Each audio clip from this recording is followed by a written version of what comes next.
नमस्कार, मैं गौरी रानी और आप देखना शुरू कर चुके हैं DST न्यूज़। बिहार में चुनाव की रणभेरी बज चुकी है और झारखंड के तमाम नेता जो हैं वो इस चुनाव प्रचार का हिस्सा होंगे। हमारे साथ बात करने के लिए विधायक प्रदीप यादव हैं। इनसे जानते हैं कि बिहार विधानसभा चुनाव में क्या स्टार प्रचारक के रूप में आप जा रहे हैं? देखिए, ये निर्णय तो पार्टी को करना है। वैसे पार्टी का जो संकेत है अब तक कि भाई कांग्रेस की तरफ से आपको जाना है बिहार में, और मेरा निकटवर्ती भी क्षेत्र रहा है, मेरा बॉर्डर एरिया क्षेत्र भी है, विधानसभा भी है, देवघर और दुमका के सटे हुए कई विधानसभा है।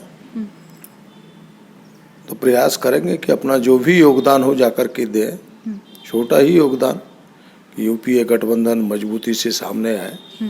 और हमें लगता है कि इस बार वहाँ बदलाव होगा, यूपीए गठबंधन मजबूती से सामने उभरेगा। कोविड-19 के चलते जिस तरह से जो पहले प्रचार प्रसार होता था वो इस बार नहीं होगा, तो क्या लग रहा है कितना असर पड़ेगा और किस तरह से स्टार प्रचारक जो जाएंगे वो लोगों को किस तरह से कन्विंस करेंगे? देखिए, यह तो एक बड़ी समस्या है और केवल एक पार्टी के लिए नहीं, सारे दलों के लिए ये समस्या है। आप उसे ये नहीं कह सकते किसी खास दल के लिए यह समस्या है। फिर भी चुनाव के लिए चुनाव आयोग ने जो मार्गदर्शिका दी है, यानी जो डायरेक्शंस दिए हैं कोविड-19 को ध्यान में रखते हुए, हमें लगता है कि उसका अनुपालन सबको करना होगा। फिर भी कैंपेनिंग के लिए उन्होंने यह ना कहा कि आप कैंपेनिंग नहीं कर सकते, ठीक है, बड़ी बड़ी सभाएं, लेकिन उसके लिए भी मैदान उन्होंने चिन्हित किए हैं। सोशल डिस्टेंसिंग का केवल उसमें पालन करना है। तो हमें लगता है कि इन सारी चीज़ों को ध्यान में रखते हुए सारे लोग प्रयास करेंगे कि एक मतदाता तक पहुँचे।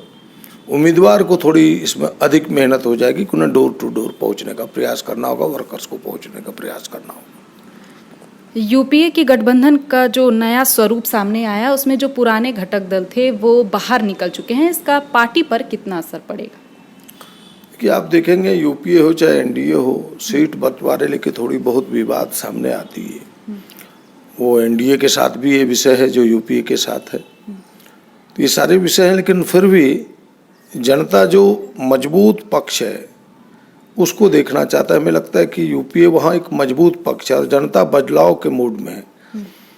इसलिए आम जनों का या वोटर्स का समर्थन हमें लगता है यूपीए के पक्ष में जाना चाहिए। 2019 में झारखंड विधानसभा चुनाव में कांग्रेस का जिस तरह से प्रदर्शन रहा, जो कि पक्ष में भी रहा सरकार बनने के, तो क्या लग रहा है इस बार बिहार में भी कांग्रेस का प्रदर्शन वैसा दिखेगा?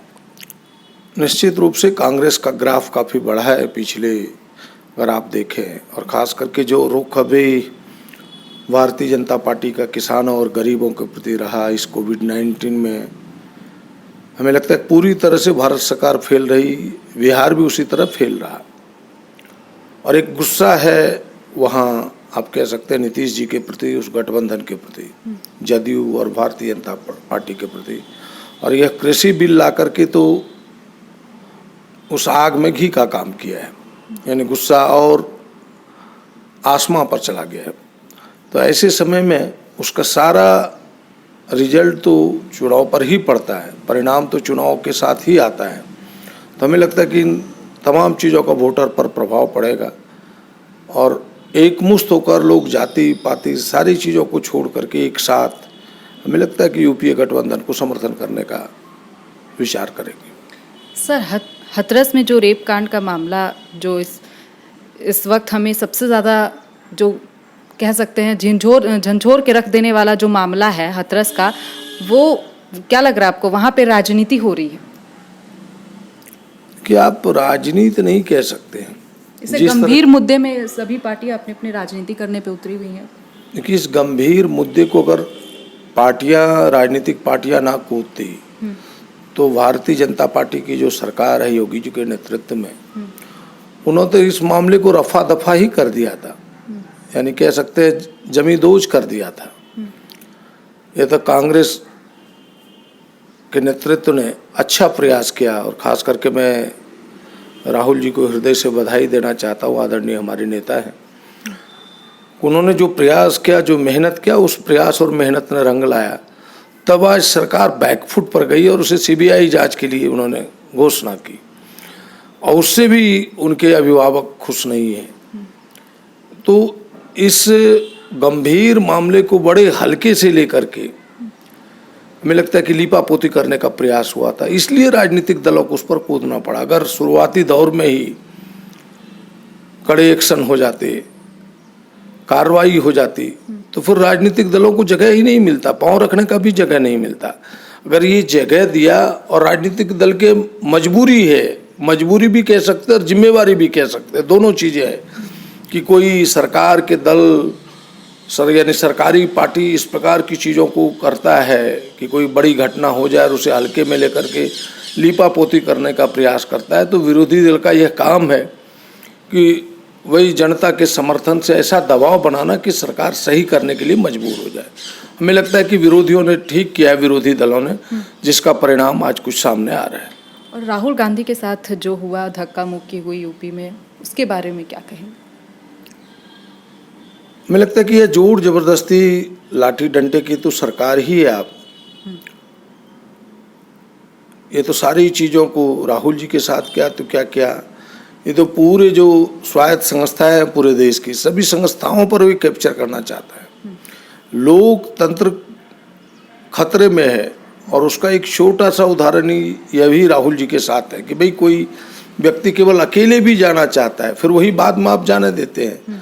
पहले तो आप जबरदस्ती करना चाहते हैं, लेकिन जब पूरी दुनिया इस कदम को, जो सरकार का वह कदम था, लाठी डंडे चलाना, राहुल जी को रोकना, प्रियंका जी पर लाठी डंडा चलाना, जब इसकी निंदा की पूरे देश ने, तब फिर मजबूर होकर के उनको पीछे हटना पड़ा। हमें लगता है कि यह बिल्कुल राहुल जी को रोकना, उन पर लाठी डंडे चलाना अलोकतांत्रिक है, लोकतंत्र का गला घोटना जैसा है।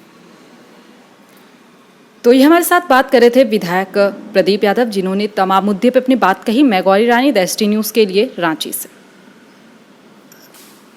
जब देश की सुरक्षा की बात हो, तब कुछ किरदार अहम भूमिका निभाते हैं। बेजोड़ शटर्स और शटर लॉक्स, मजबूती की मिसाल कायम करने वाले स्टील पाइप्स, सर्वश्रेष्ठ गुणवत्ता से भरपूर शटर लैथ और अटूट इंटरनल लॉक्स।